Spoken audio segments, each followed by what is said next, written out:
Boa tarde, pessoal. A paz. Primeiramente, quero desejar para vocês, um feliz ano novo. Estou fazendo essa gravação, uma regravação da aula número 11 do curso Trilha Cristã. Nós tivemos um pequeno probleminha técnico naquele dia, que o vídeo ficou sem áudio, então até excluí a gravação do canal da Trilha Cristã. Então eu estou regravando essa aula para vocês vocês terem o curso completo, né? A segunda turma do curso Trilha Cristã tem o curso completinho lá disponível no canal do YouTube, tá? Então a gente vai trazer essa aula 11 assim, de uma forma bem resumida, de uma forma bem prática. Vocês vão poder estar acompanhando aqui na tela também, ou quando vocês forem ouvir, vocês também podem acompanhar com o material em mãos que vocês já receberam, tá ok? Vamos lá, vamos orar rapidamente. Senhor Jesus, obrigado por esse dia. Obrigado a Deus que nós estamos fazendo essa gravação, disponibilizando os materiais e tem providenciado. E eu creio, Senhor, que esse material vai estar chegando não só aos alunos do curso, mas também a outras pessoas que têm acessado o canal pelo YouTube, que possa ser bênção, Senhor, de maneira abundante na vida de cada uma pessoa. Que essa tua boa palavra possa chegar aos corações necessitados e que precisam de mudança e transformação nas suas vidas. Que Deus, o Espírito Santo possa estar guiando, conduzindo, Senhor, tudo o que for falado. Em nome de Jesus. Amém. E a aula que estava faltando é a aula número 11. Foi a penúltima aula, que a gente infelizmente teve um probleminha. Então vamos começar. Fala sobre as obras da carne e o fruto do Espírito. Nós fizemos anexamos essas duas aulas. Antigamente era duas aulas, nós anexamos numa só. E nós vamos falar a respeito dessas duas importantes aglomerado de atitudes que o apóstolo Paulo fala na sua carta aos Gálatas. Nesta aula, o foco do estudo será da carta de Paulo, do apóstolo Paulo aos Gálatas, no capítulo 5, que vai do versículo 16 ao 23.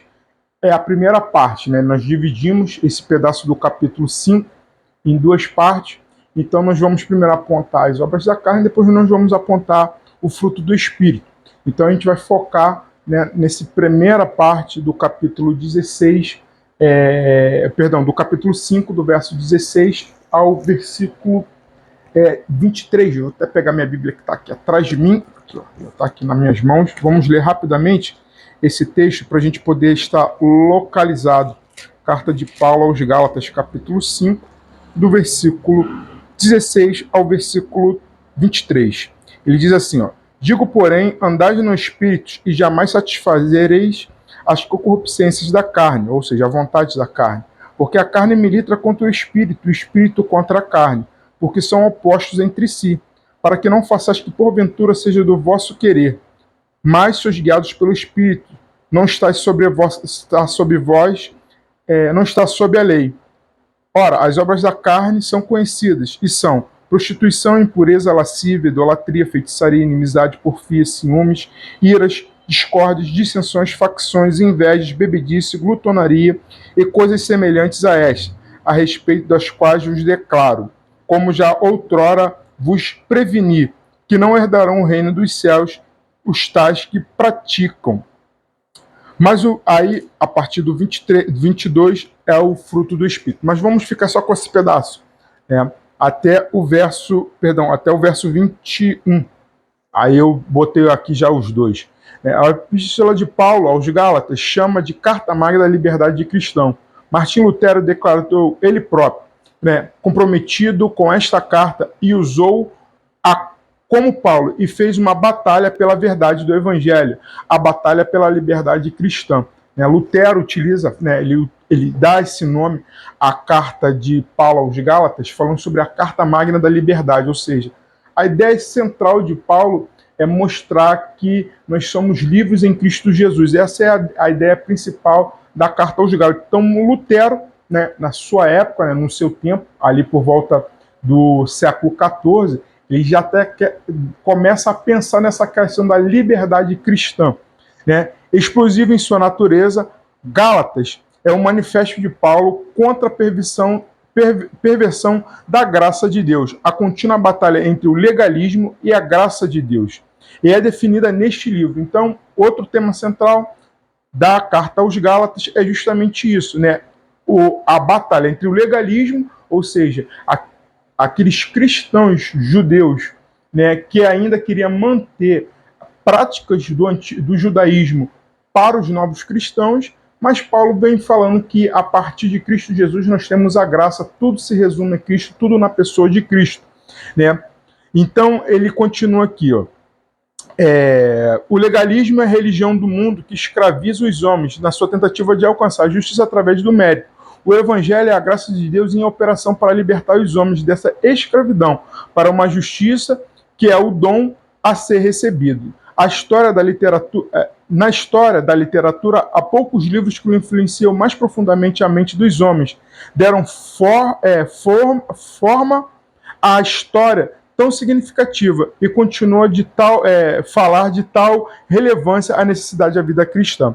Então, é essa a ideia que Paulo vem trazendo na carta aos Gálatas. Então, vamos trazer a visão geral da carta, né? Ou seja, aonde que Paulo está, a intenção de Paulo. A gente vai ver a igreja da Galácia. Onde que é a igreja da Galácia? Quem era a igreja da Galácia? O nome Galácia, né, está no capítulo 1, verso 2 da carta, né, abrange uma larga área antiga da Ásia Menor, sendo uma parte central da Turquia moderna. Então, hoje, a igreja da Galácia estaria localizada na parte central da Turquia moderna, hoje nos nossos dias.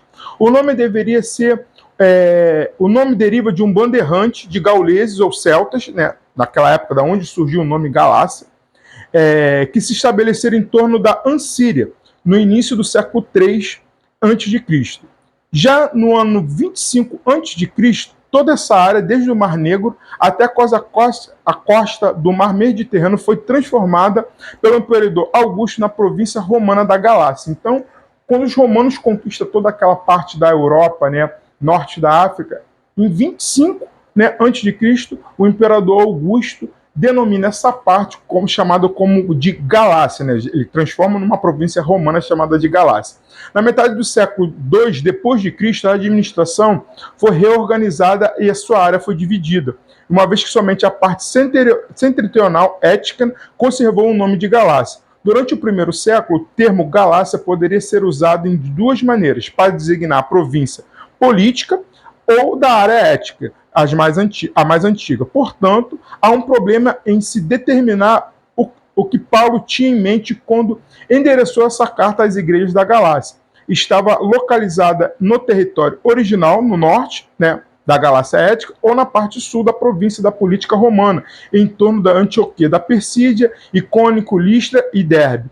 Estas cidades do sul da Galácia foram evangelizadas por Paulo e Barnabé na primeira viagem missionária. Então, já há uma pequena divergência a respeito de para onde Paulo endereçou essa carta. Ou para a parte norte, nesse caso, Paulo já estava, né, a região da Galácia já tinha sido dividida, né, no período de Paulo, não sabe se ele direcionou a parte norte ou a parte sul. A parte sul tem comprovações que Paulo visitou junto com Barnabé na primeira viagem, está lá em Atos 13, verso 14. Mas a gente vai descobrir um pouquinho melhor para a gente poder ver em que situação, ou seja, para que lado Paulo escreveu essa carta. Não existe nenhuma evidência direta em Atos de que Paulo tenha trabalhado na área norte. Então a gente já tem um apontamento aí que Paulo não trabalhou na área norte, né? Ou seja, o livro de Atos, que revela os Atos dos Apóstolos, né? O que os apóstolos fizeram após Jesus, não revela que Paulo tenha trabalhado nessa parte norte. Embora Lucas descreve que Paulo passou através da região da Galácia. É a única menção que tem que falar para a região da Galácia. Mas qual região? A teoria é que a carta foi enviada às igrejas gálatas étnicas, denominadas a teoria da Galácia do Norte. Então, existem algumas teorias, alguns estudiosos vão determinar, uns vão dizer que é a parte norte, outros vão dizer que é a parte sul, cada um tem a sua teoria. E a gente vai ver só um pedacinho delas aqui, ó. A parte norte, pelos estudiosos do Novo Testamento. A visão que insiste é que Paulo escreveu às igrejas da primeira viagem missionária chamada Teoria da Galácia do Sul. Então, tem gente que vai achar que vai para a parte norte, mas tem gente que vai dizer que foi interessado ao sul porque algumas palavras, até esse texto mesmo que a gente acabou de ler, Paulo já diz que ele já tinha falado sobre isso, ele está voltando a repetir novamente essa questão das obras da carne e do fruto do Espírito. Então, provavelmente, Paulo já conhecia, Paulo já teve contato com essa igreja, ou esse conglomerado de igrejas do sul. Então, Paulo vai estar mostrando que ele já conhecia, então, provavelmente, fato, já comprovado, que ele esteve no sul da Galácia, então, provavelmente, esse é um fator determinante que Paulo endereçou essa carta às igrejas do sul da Galácia, né, ou seja, da região sul. Uma vez que a data, deixa eu ver aqui onde está envolvida em qualquer que seja a opinião aceita. Alguns fatos em favor de ambas as teorias são consideradas. A geografia da província da Galácia é caracterizada pela composição de um planalto bem irrigado, utilizado amplamente para o cultivo de arroz. Era servido por caminhos de estrada, à margem do mar Egeu, e toda a região era propícia para o desenvolvimento de centro de comércio. Então, provavelmente, é outro fator determinante que a região sul, ela possuía todas essas características. Então, os apóstolos, eles procuravam plantar a igreja começava a se desenvolver em regiões onde tinha bastante volume de gente, de comércio. Então, um dos fatores determinantes que seja o sul da região da Galácia é que Paulo a região sul tinha essas características, né, de plantação de arroz, de região província de desenvolvimento do comércio. Então, provavelmente, essas regiões que a igreja era plantada. Então, provavelmente na Galácia era dessa maneira, era nessa região, então, que a igreja estava plantada, então Paulo endereçou a igreja ao sul. Segundo a tradição cristã, por conta das cidades do sul estarem localizadas entre a rota da Ásia e da Síria, diversas igrejas foram construídas nessas cidades, na primeira viagem missionária de Paulo, que escreveu a carta aos Gálatas, visto que a região possui uma localização estratégica. Então, a gente tudo indica, tudo mostra, os pontos, as anotações, os fatos, aquilo que se tem, aponta que a igreja que Paulo escreve a carta aos Gálatas é a região do sul. Fotos e mapas da cidade. Eu não sei se o vídeo está pegando, mas aqui, ó, bem amarelinho aqui, na região aqui, ó, é onde que fica a região da Galácia, que aqui vocês podem ver no mapa, conforme vocês estão olhando aí no vídeo. Tá? Hoje aqui são fotos de como que era no período, né? Isso aqui são ruínas romanas na cidade hoje na Turquia, né? São ruínas romanas, de templos romanos, e aqui embaixo são fotos da Turquia moderna, né? Hoje, né? É a região que era a região da Galácia, como que ela é hoje na Turquia moderna. Vamos lá. Sobre o autor. O estilo da carta é de Paulo. Então, isso daí não nega que vários fatos e comprovações escritos vão apontar que a carta é de Paulo. Paulo escreveu. Né? Cada parágrafo fala em tom dele e traz as suas marcas. Então, tem características marcantes que é de Paulo. Comparando com outras cartas, você vê que é escrita mesmo de Paulo. O autor se identifica 2 vezes, no capítulo 1, no verso 1, e no capítulo 5, verso 2, ele se identifica. Dá um esboço autobiográfico amplo, referente à sua pessoa, que vai do capítulo 1, verso 11, e ao capítulo 2, verso 14. Então você vê ali que são as características de Paulo, ele dá uma autobiografia dele, na qual se harmoniza e se conhece de Paulo, em Atos 7,58 e Atos 15,30.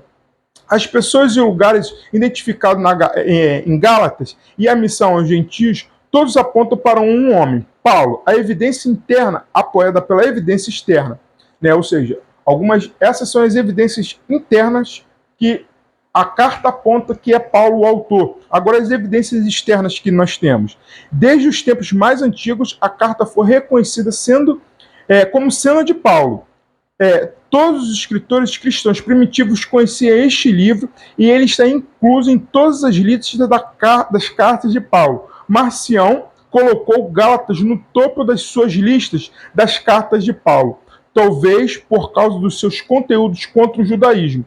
todas as versões antigas contêm esta carta e não pode haver dúvidas quanto à autenticidade desta carta ser de Paulo. Então, tudo aponta, desde os primeiros antigos, os escritos mais antigos, sempre teve esta carta, ou seja, é uma carta realmente inspirada, é uma carta que foi Paulo, os principais autores, os principais estudiosos, desde os primórdios, aponta Paulo. E um fator determinante é essa figura de Marcião. Marcião, para quem não conhece, Marcião foi um preeminente herege durante o tempo do cristianismo primitivo, ou seja, viveu ali naquele período de Paulo, dos apóstolos, e essa teologia é chamada de marcionismo, né, que propõe que dois deuses distintos, um no Antigo e um no Novo Testamento.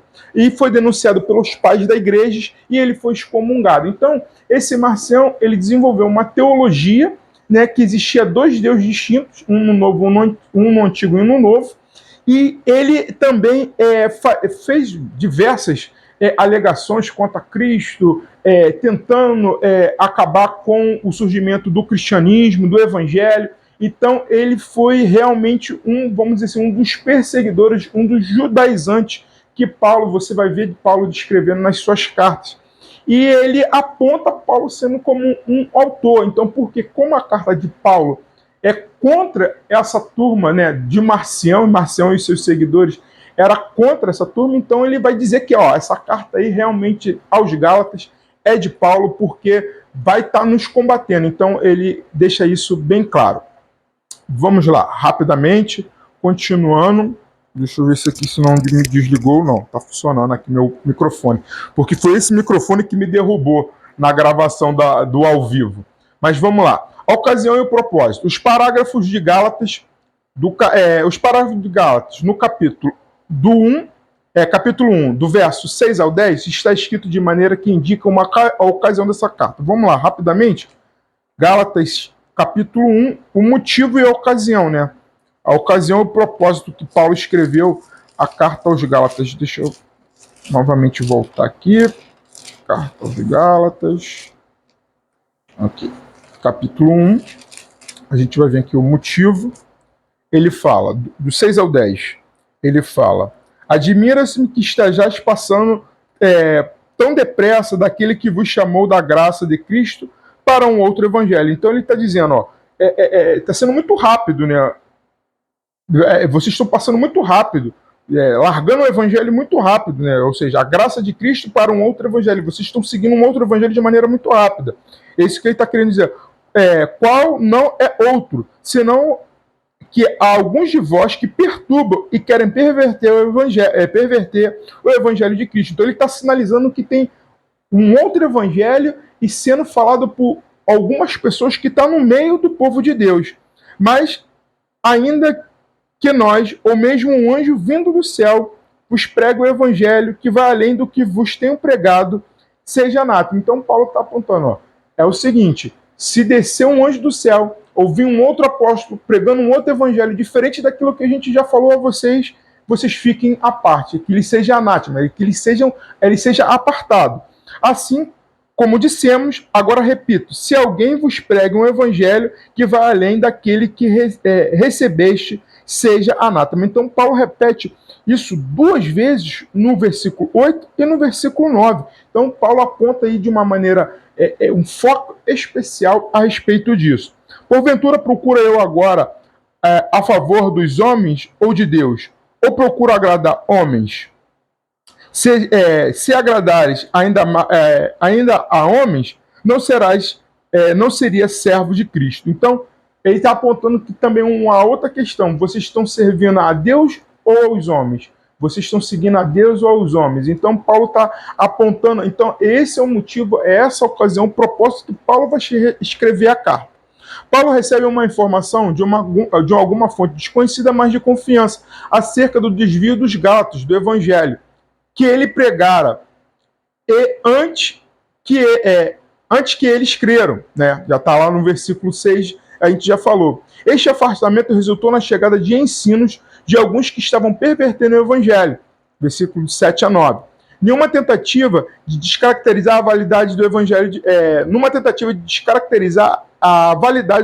de Paulo, esses falsos mestres estavam fazendo ataques maliciosos a integridade de Paulo como apóstolo, capítulo 2. Paulo rapidamente agiu mediante as informações escrevendo a Epístola dos Gálatas, no calor da reação à notícia. Como era de costume de Paulo escrever, acompanhado de uma saudação, uma expressão de graças e uma apreciação aos seus leitores. E nesta carta ele não segue esse costume, mas imediatamente começa, após a saudação, se queixar que os Gálatas e a denúncia dos pervertores do Evangelho. Então, Paulo, ele aponta, a ocasião, o propósito é justamente isso. Ele recebe uma informação que o Evangelho está sendo pervertido na igreja dos Gálatas. O que ele faz? Ele rapidamente, para não perder tempo, porque ele vê que isso é uma coisa perniciosa à igreja e realmente estava levando muitos a se desviar do Evangelho, o que ele faz? Ele age rapidamente escrevendo a carta aos Gálatas, mostrando os problemas, identificando quem são as pessoas e o que eles deveriam fazer. Então, o motivo era esse. Pessoas que estavam no meio deles, tinham linguajar cristão, tinham atitudes cristãs, mas estava pervertendo o evangelho em suas atitudes. Então, estava mostrando uma índole de Paulo, difamando Paulo, dizendo que Paulo era também um judeu disfarçado. Então, o que ele fazia?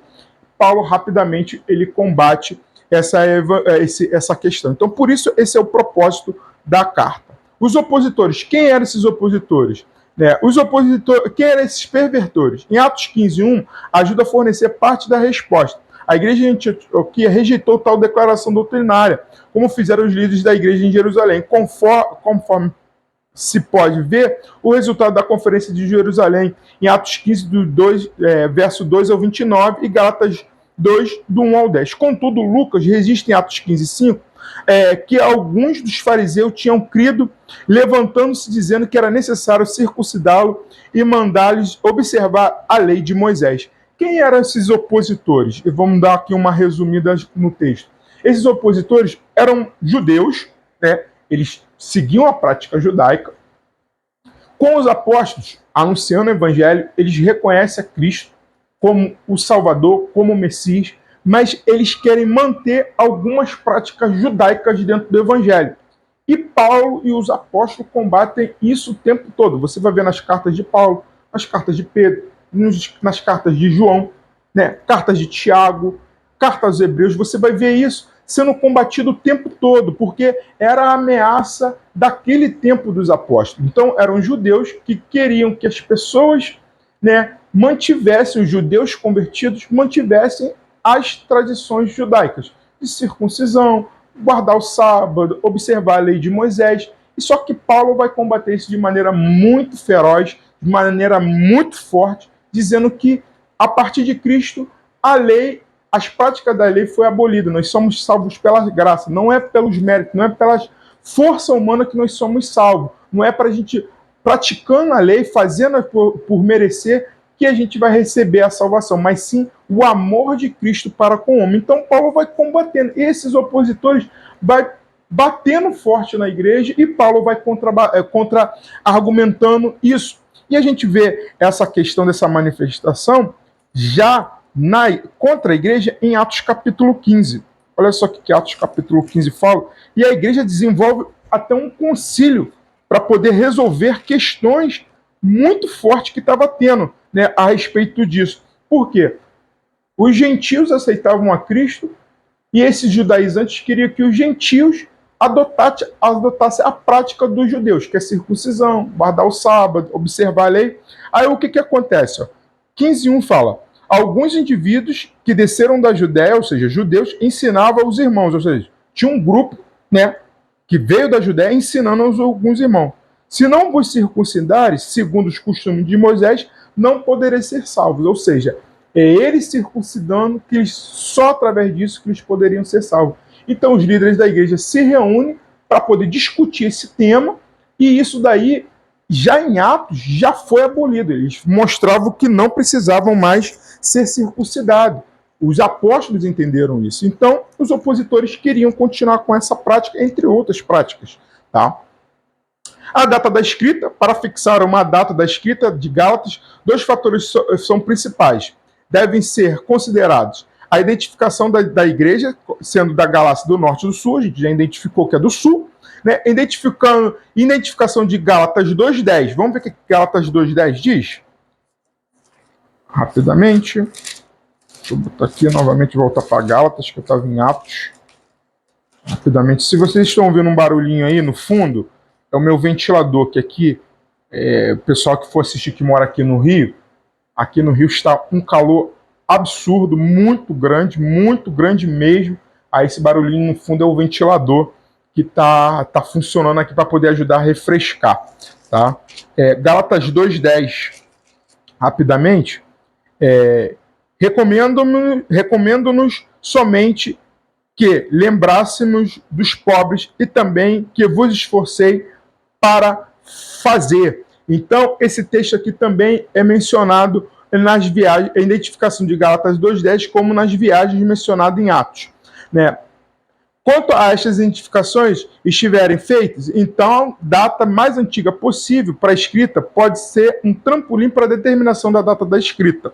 Então, quando a gente identifica esses dois pedaços, a data mais remota possível é que, se a carta está endereçada à igreja da Galácia do Norte, a data mais remota possível seria após a alegada visita de Paulo naquela área, na terceira viagem missionária, conforme mencionado em Atos 18. Paulo passou pela Galácia e Frígia em seu caminho a Éfeso. O ministério em Éfeso iniciou-se em 52 depois de Cristo. Assim seria a data mais remota possível para a escrita, de acordo com a teoria da Galácia do Norte. Então, se ele escreveu para a parte norte da Galácia, então daria mais ou menos ali no ano 52 depois de Cristo, que foi a terceira viagem de Paulo. Paulo fez 3 viagens missionárias, tá? Se a carta está endereçada à Galácia do Sul, a data mais remota seria a primeira viagem e não a terceira. Então, se ele endereçou a carta às igrejas que está localizada no norte, então dá-se a data, mais ou menos a data ali na terceira viagem missionária, ou seja, 52. Se for para as igrejas ao sul, data da primeira viagem, então em 48. A primeira viagem terminou em 48. Naturalmente, isto não impede que a carta tenha sido realizada em uma data posterior a esta datação, mais remota possível, segundo a teoria da Galácia do Sul. Então, concluímos que, na teoria da Galácia do Sul, ou seja, aponta que realmente é as igrejas no sul, então trabalharemos com a data de 48, 49, no máximo 50, a data que Paulo escreveu essa carta, ou seja, 50, no ano 50 depois de Cristo, Paulo escreveu essa carta. O local, né, ter sido estabelecido uma data mais remota possível, é esta determinada quando a carta foi escrita, determinando que as cartas foram escritas nas igrejas da Galácia do Sul, depois na Conferência de Jerusalém, foi realizada em 48 ou 49, né, depois de Cristo a data. Então, vamos estabelecer que foi escrita para as igrejas localizadas ao sul da região da Galácia. Determinamos que vamos determinar, ou os fatos apontam que sejam para essa região, após a Conferência de Jerusalém, que está lá em Atos 15, e no ano de 48 ou 49 depois de Cristo. Então a gente já mais ou menos determinou com os elementos que nós temos para o local, o local para onde foi escrito, para onde foi endereçado, a quem foi endereçado, o ano, né, e mais ou menos ali o período, mais ou menos em que circunstância Paulo escreveu, que foi após a Conferência de Jerusalém, após Atos 15. Naturalmente, ou ali naquele período de Atos 15. Naturalmente, isso não significa que a carta teve uma escrita imediata após a conferência. Ela pode ter sido escrita em qualquer lugar ou em qualquer ocasião posterior à conferência. Há muito pouco de acordo entre os estudiosos do Novo Testamento quando ou de onde Paulo realmente escreveu. Segue algumas ideias apresentadas por vários estudiosos. A terceira viagem, né, que a gente já falou, né? A segunda viagem, né, que aí aponta, e a gente tinha falado também da primeira viagem. Então, se a gente bota com 48, 49 depois de Cristo, então a gente tem que ir lá para a primeira viagem. Então, após o concílio, ou durante a viagem, no meio da viagem, ou após a chegada, Paulo escreve aos Gálatas, ou seja, Paulo escreve, dá mais ou menos desse período local que Paulo escreve, tá? Então, é essa região aqui. Então, uma possível conclusão que satisfaz os critérios necessários para ter sido após a fundação das igrejas da Galácia do Sul, visitada 2 vezes na mesma viagem, após a Conferência de Jerusalém, após um tempo suficiente para os judaizantes trabalharem, que em Atos 14 e Atos 15, portanto, a posição tomada que a Epístola aos Gálatas foi escrita em Antioquia da Síria, antes da segunda viagem missionária. Então, ali, Paulo, após esses fatos, né, que acontece o concílio em Atos 15, ocorre a primeira viagem missionária de Paulo, Paulo regressa dessa primeira viagem e já deu tempo dos judeus judaizantes espalharem essa mentira, espalharem esse evangelho falso. Então, entre a primeira e a segunda viagem, Paulo escreve a carta-resposta, ou seja, a carta aos Gálatas, como resposta que eles já estão abandonando o evangelho. A estrutura e os conteúdos da carta. A Epístola de Gálatas se divide em 3 seções. Os 2 primeiros capítulos são basicamente autobiográficos, uma defesa das credenciais apostólicas de Paulo, ou seja, os 2 primeiros capítulos Paulo vai falar sobre a sua autobiografia, falando de quem ele é, suas credenciais. O 3º e o 4º capítulos são uma apresentação doutrinária da superioridade da graça de Deus sobre a lei, ou seja, é o suprassumo da carta. Ele vai mostrar que a graça está sobre a lei, ele vai apontar fatos relevantes, fatos concretos a respeito disso, sobre o legalismo, né, do evangelho sobre o legalismo, sobre a lei, e os 2 capítulos finais apresentam algumas implicações éticas da liberdade cristã. Essa é a estrutura básica da carta. Então, os 2 primeiros capítulos, autobiográfico, 3º e 4º capítulo, eles são doutrinários, mostra suas doutrinas, e os 2 últimos, que é o capítulo 5 e 6, vai fazer alguma explicação ética à liberdade cristã, vai apontar algumas atitudes que comprovam que a gente está livre em Cristo Jesus. A introdução é mais apologética, o que é normal para as cartas de Paulo. Os 9 primeiros versículos que formatam a introdução contêm os elementos que compõem a carta inteira. Paulo afirma a sua chamada a ser apóstolo. Aqui vem trazendo toda uma estrutura, mas você olhando o conteúdo que vocês já receberam, aqui vai estar mais uma subdivisão, né? Eu subdividi aqui a carta, eu falei aqui o início aqui, mostrando de uma forma bem resumida o que é a carta, e depois aqui embaixo eu venho trazendo dividido ali, versículo a versículo, como está dividida a carta de Paulo, né? Os conteúdos, como está o esboço da carta, praticamente de seção a seção, bem divididinho aqui. Vocês lendo, vocês vão conseguir entender a respeito da carta.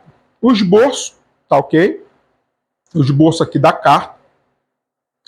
Tá? E agora, a partir das obras da carne, que a gente vai falar o significado. Então, isso aqui é só um apanhado geral que a gente fez sobre a carta. Isso é muito importante, a gente identificar o motivo, o local, a data, porque a gente entende muito melhor, né, o conteúdo. Quando a gente lê a carta, lê os motivos que a carta foi confeccionada, para quem, o que ele está combatendo, as suas ideias, fica mais fácil de entender. E por que Paulo vai falar sobre as obras da carne e o fruto do Espírito lá no capítulo 5. Né? Então, como a gente falou, os 2 últimos capítulos, né, ele vai apontar atitudes éticas da liberdade cristã. Então ele vai apontar atitudes e práticas na vida que aponta se a gente está liberto em Cristo Jesus ou se a gente ainda vive sob a escravidão da legalidade, né, da escravidão do pecado, vamos dizer assim, reportando para os nossos dias. Então vamos lá entender um pouquinho mais sobre a obra da carne. O que significa a obra da carne? Nos 3 versículos iniciais do texto estudado, o apóstolo traça 2 paralelos para falar sobre lei e graça, espírito e carne. E nesse meio está a figura do homem, que de maneira figurada podemos dizer que existe dentro dele uma balança. Paulo faz uma recomendação e aponta para um lado, andar no espírito. Então Paulo, é como se tivesse ali o homem no meio, dentro do homem existe existe uma balança. Ou pende para um lado, ou pende para o outro. Ou pende para as coisas espirituais, ou pende para as coisas da carne. E ele aponta uma direção, andar em espírito, como ele fala no texto. Explica que está acontecendo esses dois tipos de paralelos são opostos, a luta entre a carne e o espírito. E ele aponta, ó, esses dois opostos, né, ou seja, essa balança, eles um milita contra o outro, ou seja, um briga contra o outro. O espírito briga contra a carne briga contra o espírito. E aquele que vencer, ou seja, as nossas atitudes vai demonstrar quem está vencendo. Se as nossas atitudes as obras da carne, isso significa que o pecado o pecado está vivendo, ou seja, ele está vencendo na nossa vida. Ele está sendo predominante, ele está nos dominando. Agora, se as nossas atitudes são atitudes espirituais, são atitudes que a gente vê que são atitudes de amor, de compaixão para com o próximo, a gente está vendo que o Espírito está comandando o nosso corpo, ou seja, o Espírito Santo está nos direcionando, está nos guiando. E diz que agora são salvos e libertos pelos atos de Cristo Jesus na cruz, e ter essas práticas de vida de acordo com o Espírito Santo. Então, ou seja, se nós dissemos que nós somos livres em Cristo Jesus, nós somos transformados, as nossas atitudes têm que ser atitudes espirituais, é isso que ele aponta. Não pode ser mais atitudes carnais, não pode existir mais isso na nossa vida, que nós já fomos libertos em Cristo Jesus.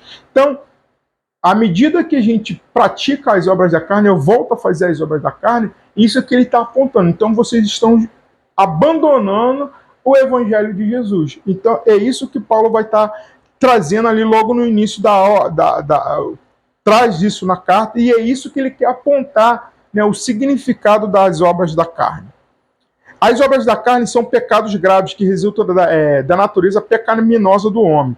Foi o apóstolo Paulo que apresentou uma lista de práticas denominadas por ele como obras da carne, ao escrever para os cristãos da Galácia, que já conheciam e tinham essas práticas. Paulo usa o adjetivo feneros, né, no grego, que significa visível, claro e evidente, ou seja, Paulo está mostrando, ó, vocês estão praticando coisas que vocês não deveriam estar mais praticando. Então, isso é claro, as atitudes de vocês são muito claras, então por isso que ele vai usar esse adjetivo feneros, né? Ou seja, é visível suas práticas que vocês abandonaram o evangelho e voltaram a praticar as obras da carne.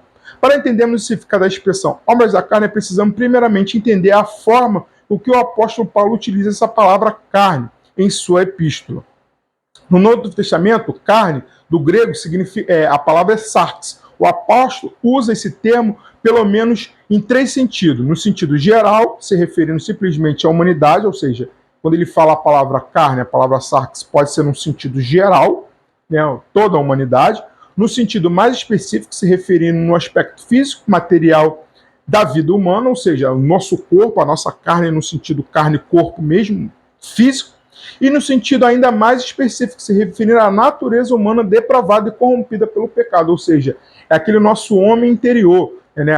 Aquilo que a alma humana corrompida e depravada. Então, quando ele utiliza esse termo sarx, pode ser em três sentidos. No sentido geral, toda a humanidade, pode ser no sentido mais específico, o corpo, a matéria, e também ele pode estar utilizando no sentido interior, ou seja, o nosso homem interior, a nossa alma, a nossa mente, que a gente também se refere, né?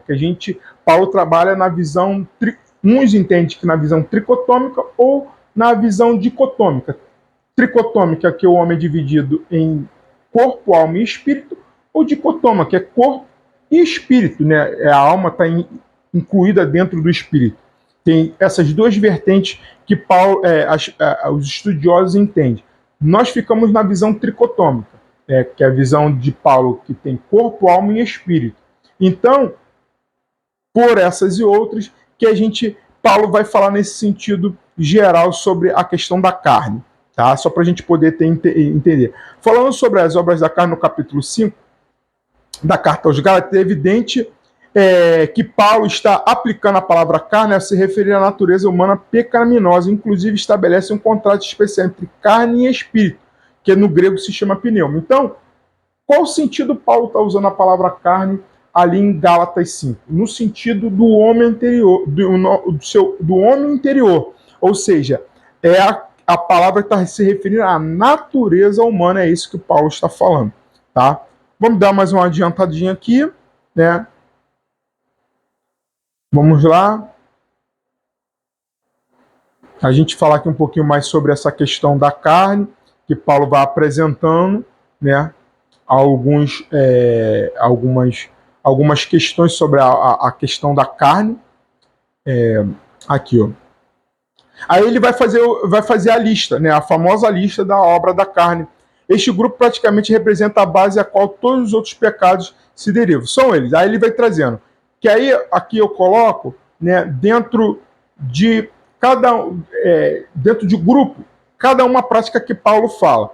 Né, os pecados relacionados à imoralidade, ou seja, a questão sexual, né, que Paulo fala. Aí o texto diz, né, a palavra prostituição, impureza, lascívia.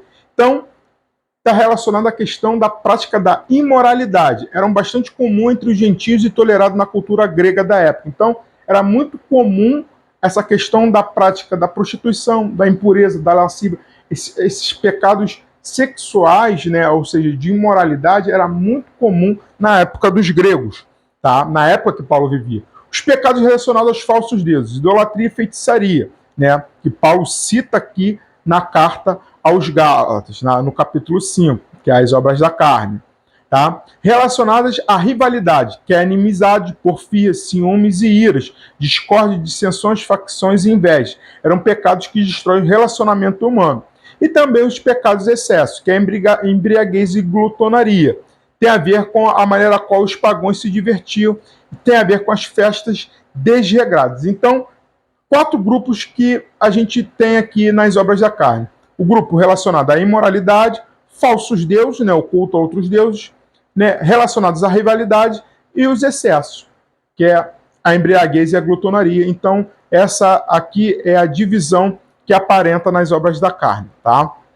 Análise. Aqui vem analisando cada uma das práticas que Paulo lista. Né? Podemos fazer as seguintes considerações sobre as obras da carne citadas por Paulo. Aí a prostituição, o que vem trazendo, as implicações, o que é. Eu venho trazendo aqui cada uma delas: impureza, lascívia, né, idolatria, feitiçaria. Venho trazendo também aqui como que é a escrita em grego, né, da onde que se deriva a palavra. Né? Por exemplo, aqui, vamos pegar aqui a prostituição. Né, do grego porneia. A palavra prostituição é derivada da palavra pornografia, que deriva da palavra porneia. Né, imoralidade sexual de todas as formas. Isso inclui também gostar de quadros, filmes, publicações pornográficas. Né? Aí nós temos o texto de referências aqui. Né? O termo mocheia e porneia são traduzidos por um só em português, prostituição. Tem esses dois termos para a palavra prostituição, né, que vem do grego, porneia e moicheia, né, que fala a respeito dessa ideia da prostituição. E assim eu venho trazendo cada um, né, da lista que o Paulo vem trazendo: inimizade, né, iras, porfias, dissensões. São no total 16 obras, 16 práticas que aquela turma estava fazendo. A pessoa poderia estar fazendo até mais de uma obra dessa da carne. Então, você vê que é algo muito relativo, muito suscetível à vida humana. Né? O perigo da obra da carne. Qual é o perigo? Ou seja, qual é a prática das obras da carne? O que é de perigoso para a nossa vida? O apóstolo Paulo faz uma grave exortação quanto ao perigo das obras da carne. Sobre isso, ele escreve que não herdarão o reino de Deus os que tais coisas praticam. Então, Paulo é bem direto, ele não tem meio termo, não tem palavra, ele deixa bem claro: quem pratica essas coisas não herdarão o reino dos céus. Então, gente, não sou eu que estou dizendo, não é o pastor, não é o apóstolo Paulo aponta, né? Quem pratica essas coisas não vai herdar. Com isso, o apóstolo está dizendo que quem não vive segundo o Espírito, ou seja, que se entrega às práticas da natureza pecaminosa, não participará da consumação do reino de Deus quando Cristo voltar. Essas pessoas serão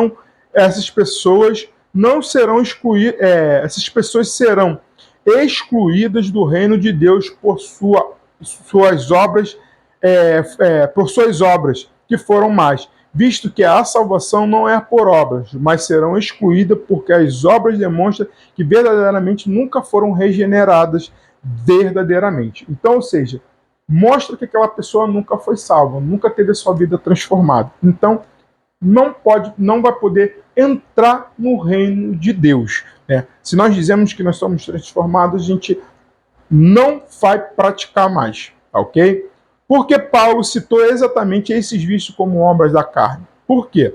A lista das obras da carne é representativa, portanto, ele representa todos os vícios e práticas comuns da natureza pecaminosa. Apesar disto, bons expositores do Novo Testamento concordam que Paulo mencionou esses itens específicos porque naquele contexto era necessário que fossem mencionados. Isso significa que alguns destinatários da Epístola aos Gálatas ainda lutavam contra estas práticas e deste malho. Além disso, tal lista também pertence à exposição feita por ela sobre ele, a superioridade do verdadeiro evangelho, da graça, frente ao falso evangelho. Esse falso evangelho está pregado aos legalistas que insistiam não apenas na fé em Cristo Jesus, e não era suficiente para promover a salvação. Entre outras palavras, Paulo estava enfatizando que o jugo e as restrições do legalismo não eram capazes para fazer obedecer à vontade de Deus e renunciar às obras da carne. Então ele ensina somente que o Espírito é quem pode nos capacitar a viver para Cristo de maneira correta. Então vamos entender aqui de maneira trazendo para os nossos dias. Então, o que Paulo vai apontar e o que a gente pode extrair para as nossas, trazendo para nós hoje? Então, Paulo está apontando. A gente só consegue andar em espírito quando nós somos guiados pelo Espírito. Então, quando a gente permite, quando a gente aceita Cristo, a partir dali, agora nós aceitamos que Cristo, ou seja, o Espírito de Deus, ele vai ser o nosso condutor, é ele que vai apontar as nossas diretrizes, é ele que vai modificar as nossas práticas. Então a gente não pode praticar aquelas coisas que ele lista ali nas obras da carne. Então, por que ele fala isso? Porque ele menciona essas palavras. Talvez se Paulo estivesse escrevendo hoje para nós, ele ia trazer outras palavras, porque a gente tem que ter em mente que essa carta, ou seja, toda a Bíblia não foi escrita para nós, foi escrita para outras pessoas em outros tempos. Mas a Bíblia nos permite transportar para os nossos dias. Hoje, por exemplo, Paulo poderia falar um consumismo exacerbado que tem no meio da população ou no meio da igreja, uma vanglória, né, dentro da igreja. Ele poderia apontar algumas palavras que a gente utiliza, algumas práticas que a gente utiliza nos dias de hoje, se ele estivesse escrevendo hoje a carta endereçada a uma igreja atual aqui no Brasil ou na região do Rio de Janeiro. Então, por isso que ele vai listar. Então, a gente entende que não só se Paulo fosse escrever essa carta nos dias de hoje, essa lista provavelmente vai ser muito maior, porque outras práticas o homem desenvolveu, outras práticas o homem criou. Então, o que Paulo está dizendo é que se a gente pratica essas obras da carne, a gente ainda está vivendo sob o jugo da lei, sobre a condenação da lei, sobre a natureza pecaminosa, a nossa natureza não foi regenerada.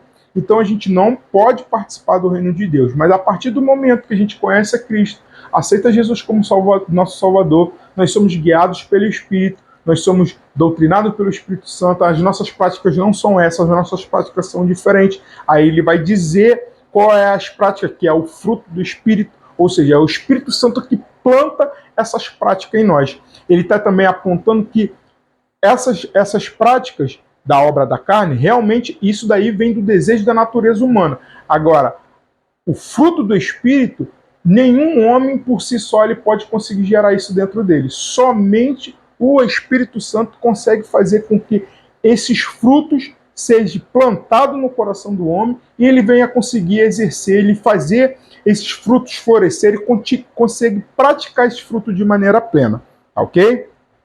Agora vamos entrar lá na questão do fruto do Espírito.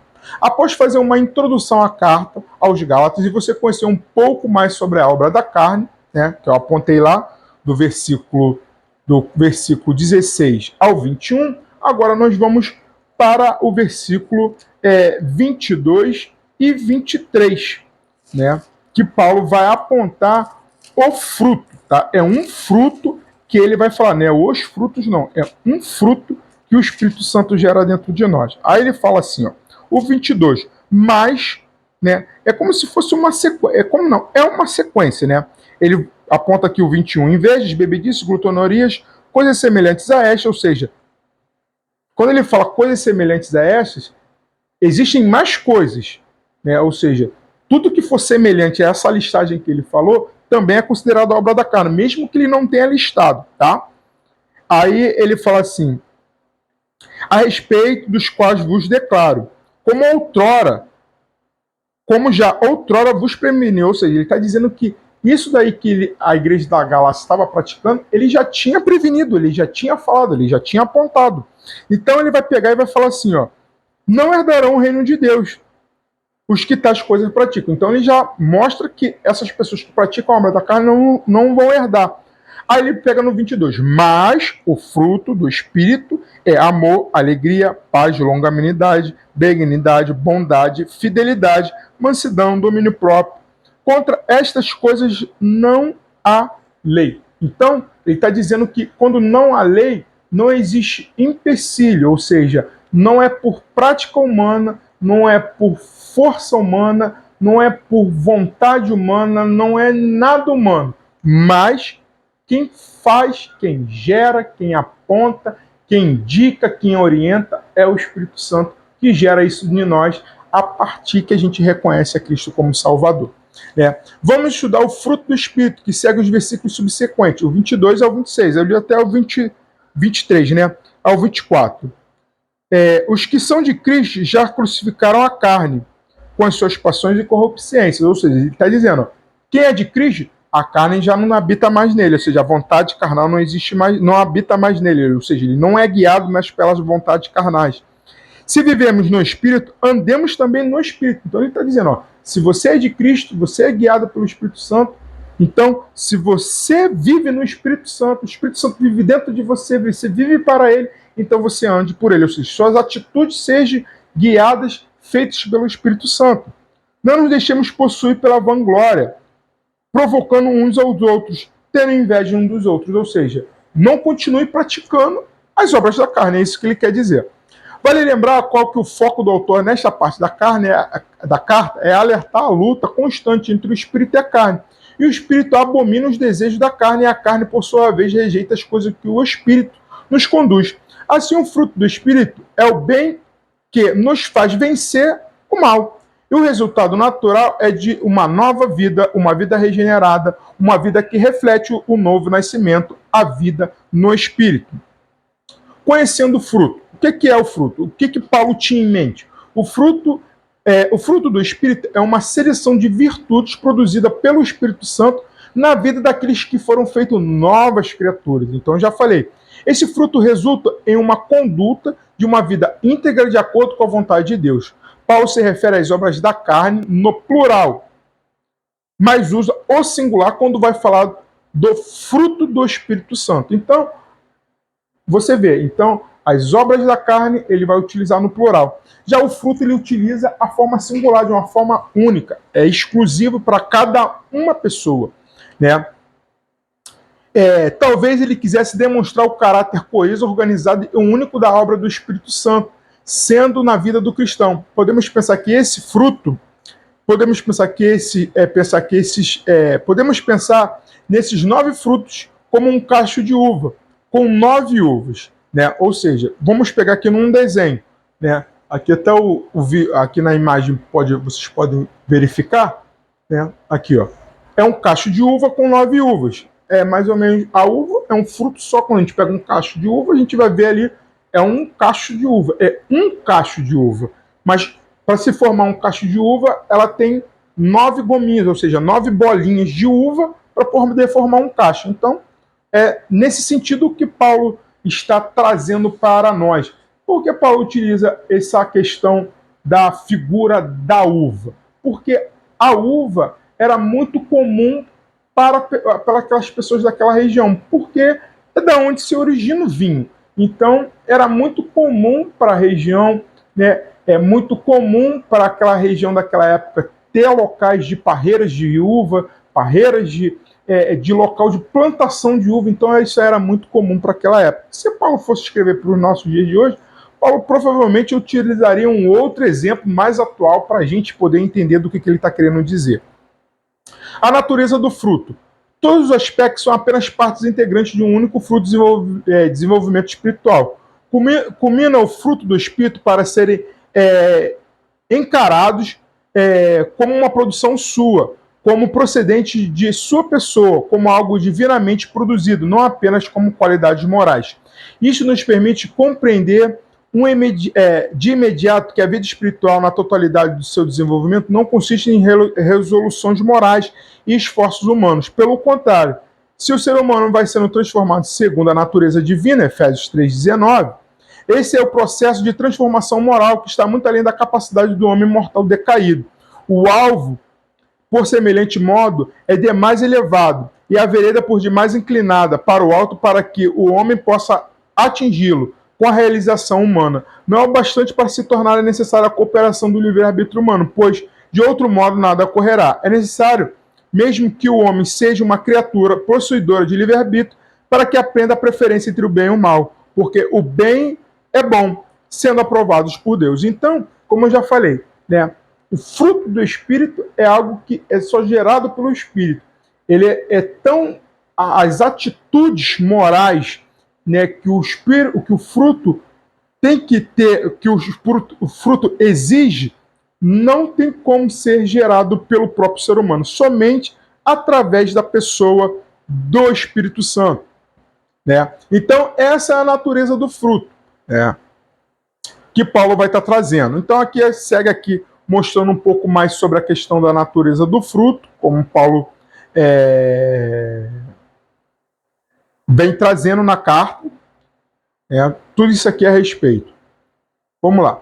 O fruto é uma nova lei. Ou seja, eu botei aqui entre aspas, nova lei, é como se a partir de agora a lei, ou seja, se tivesse uma lei, né, não existe uma lei, mas sim andando pelo Espírito Santo, seria uma substituição da lei. As exigências da antiga lei foram retiradas de cima dos nossos ombros e foram impostos os requisitos de uma nova lei, a lei do Espírito Santo, gravados nos nossos corações. Agora a gente não tem mais a lei gravada em pedra, e sim gravada nos nossos corações. Passou de ser algo físico e passou a estar dentro de nós, para que a gente realmente venha dizer que a gente procure não pecar. Ela é tão marcante, ela marca tanto a nossa vida, que mostra a graça de Deus. A lei do Espírito Santo, ele é tão marcante, ele é tão forte na vida do ser humano, que faz com que o ser humano fique incomodado quando ele peca, quando ele erra. Esse novo princípio de vida nos confere um poder vivo e não um código frio. Ou seja, antigamente era um código frio, somente a lei ali escrita, você olhava a lei, lia e acabou. Então aquilo ali provavelmente não falava, não impactava nada. Agora, quando a lei do Espírito Santo está encravada dentro de nós, ela é viva, né? Vamos lá. Essas qualidades morais divinamente implantadas. Essas qualidades são morais, são energias transformadoras que possuem uma transformação interior que se apresenta do exterior dos seres humanos, que adquirem a imagem de Cristo. Ou seja, é algo que é gerado dentro de nós, que nos transforma e assim nos impulsiona a externar essa nova lei. Essa transformação ela é externada. No momento que o Espírito Santo de nós habita dentro de nós, ele passa a fazer morada, ele transforma a nossa vida, essas ações do Espírito Santo vai ser externada, né, nas nossas atitudes. O fruto é um meio de reproduzir aquilo que implanta o fruto. E assim os remidos se tornam membros da família divina, padronizados em seus seres conforme a imagem e semelhança de Cristo. Então, a partir disso, a gente tem a imagem e a semelhança de Jesus. Este processo é inteiramente fora do alcance da lei, de qualquer princípio legalista, mas de qualquer comunhão real com o Espírito Santo de Deus. A vida cristã, pois, é um processo místico e não apenas um processo ético. Ou seja, não é só a questão de ser ético, né? Eu não vou fazer... eu não vou roubar porque é errado. Isso daí é uma questão ética. Eu não vou roubar porque eu vou prejudicar o meu próximo, é pecado diante do meu Deus. Então, tudo esse entendimento que eu vou prejudicar o meu próximo, eu vou estar me prejudicando, eu vou estar ofendendo a questão de regra de Deus, eu vou estar transgredindo uma lei de Deus, somente o Espírito Santo pode nos gerar esse entendimento. Então, por isso que a gente bota aqui uma questão mística, ou seja, somente o Espírito Santo pode gerar isso dentro de nós, tá? Mas isso aqui é um processo místico aqui, não tem nada a ver com misticismo, caso sobrenatural não, mas é algo que o Espírito Santo gera dentro de nós. Então, é isso que é a ideia de uma nova lei, tá? A importância do fruto, porque o fruto do Espírito Santo é importante dentro de nós, tá? E ele é de suma importância, porque que o fruto do Espírito gerado dentro de nós vai fazer com que a gente deixe de praticar as obras da carne, deixe de agir nas obras da carne. Vamos lá. O fruto do Espírito na vida cristã, também aqui a gente vai mostrando como o fruto é gerado. Aqui eu vou trazendo a descrição do fruto, né? Que é a alegria, amor, eu vou trazendo cada uma delas, tá? Dos 9 frutos, tá? Domínio próprio. A conclusão, né? Que é ali o capítulo 24, 25 e 26 que a gente leu, tá? O que o fruto de Deus, o que o fruto gera dentro de nós. E aqui a gente termina, tá, gente? Foi uma aula um pouco mais curtinha, que é só uma gravação para não ficar longo para vocês. Eu espero que essa aula possa ser de grande utilidade para vocês, que possa trazer grande serventia e assim fica registrado todas as aulas, tá bom? Fique com Deus, um forte abraço aqui do professor Israel do curso Trilha Cristã. Fica com Deus e vamos orar para a gente poder encerrar. Jesus, muito obrigado, Deus, por essa aula. Aquele que for assistir neste momento, Deus, que tu possa falar nos corações, que teu Espírito Santo possa tocar. Deus, aquilo que a gente precisa melhorar, aquilo que a gente precisa, Senhor, ó Pai, é modificar, aquilo que a gente precisa ser trabalhado e o teu fruto venha florescer de maneira especial. Que a gente possa externar cada dia mais esse fruto do Espírito Santo em nossa vida. Ó Deus, te agradeço por tudo, por essas aulas. Ó Deus, por essa aula tão importante que Paulo deixa registrado algo de suma importância para a nossa vida cristã, que é as obras da carne e o fruto do Espírito, essa luta constante que existe dentro de nós.